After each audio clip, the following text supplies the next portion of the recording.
Okay, so to get to the apple, I have a fresh palette. I'm ready to go. So the right side, obviously there's light. The left side, there's shadow. We're gonna start dark to light, as we have for the entire painting. Just make it a habit, dark to light.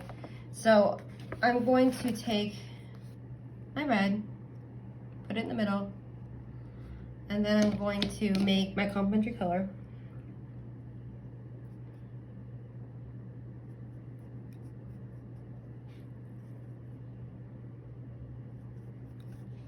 Okay. And I'll just make a mix over here of complementary color.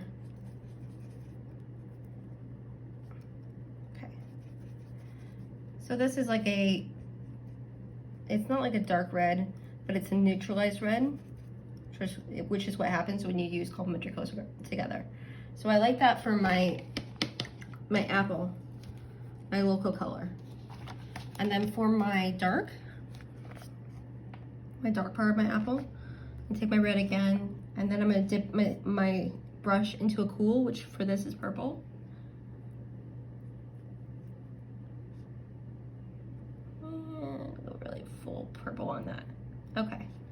So you can see it's pretty crimson. We could even maybe even add a touch of black. Yeah. All right, so we'll do that first. So apply the shadow to the left side. This is your time to like fix your edges and just apply it right down. And simplify your shadow as much as possible.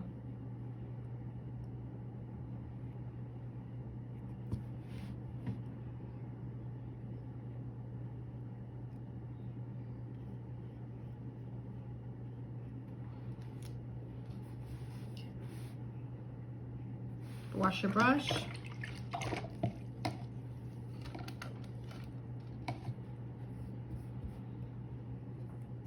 And then I'm going to take that red that we made with the green.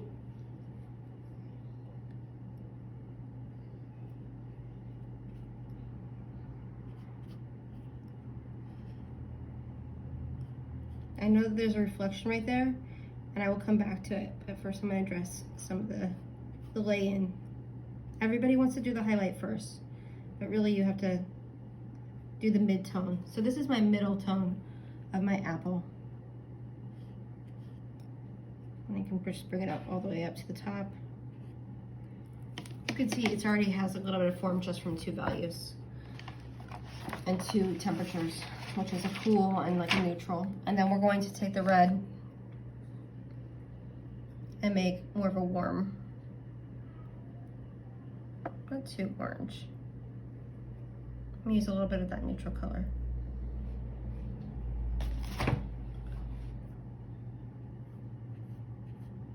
And do that left corner. You can see I need to go back with my green so I can fix that craftsmanship issue right there.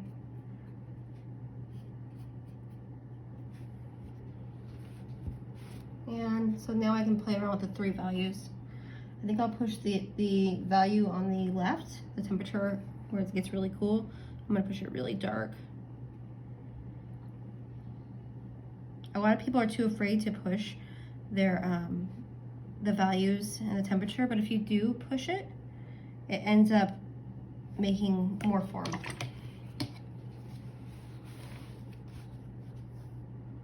So it's pretty slick. I can kind of move things around. I'm gonna take a little bit of white into my red and apply it in here. Why, you ask? Because our apple is very, very reflective. So we need to deal with some of these reflections that are happening. So taking a little bit of white and a little bit of the orange color.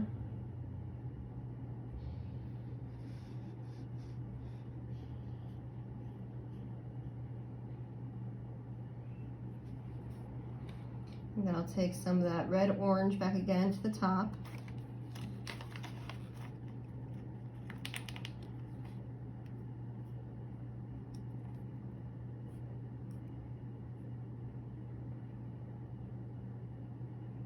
Notice I'm painting with the form. I'm painting like I'm actually touching the apple. I'll take the middle color again.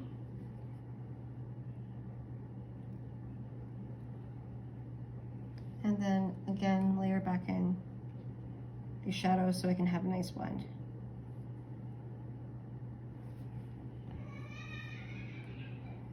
So you see how I'm just blending wet and away. I'm just laying like direct paint on top of each other. And when I want to blend something, I don't use a hard hand with my brush. I use a very like light touch. Like I'm just barely touching the surface if I want to blend it. If you have a heavy hand and you put too much pressure on things, when you're working,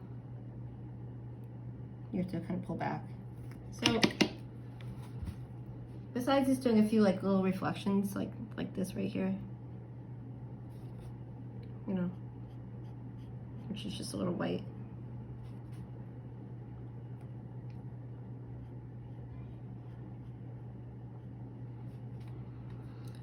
That should be good for your apple, for your stem. You're going to take a small brush, and I would say like your black.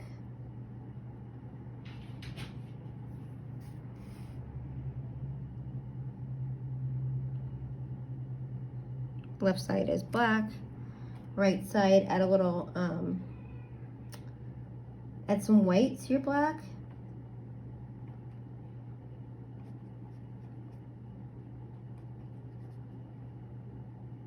You want to make it brown, do red, yellow, and black.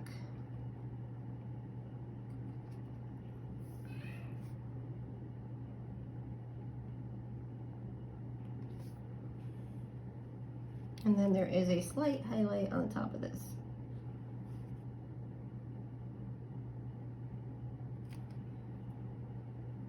Okay, now all we're missing is the highlight on the apple.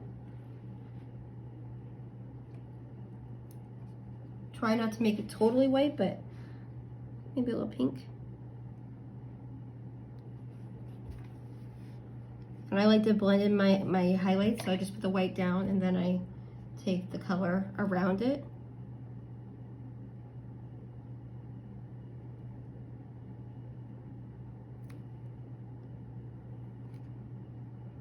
Back into it. Then I have a little highlight. If you want to try to make this more detailed, you can finesse it, but overall it's a study. I just want to see like craftsmanship taken care of, like this.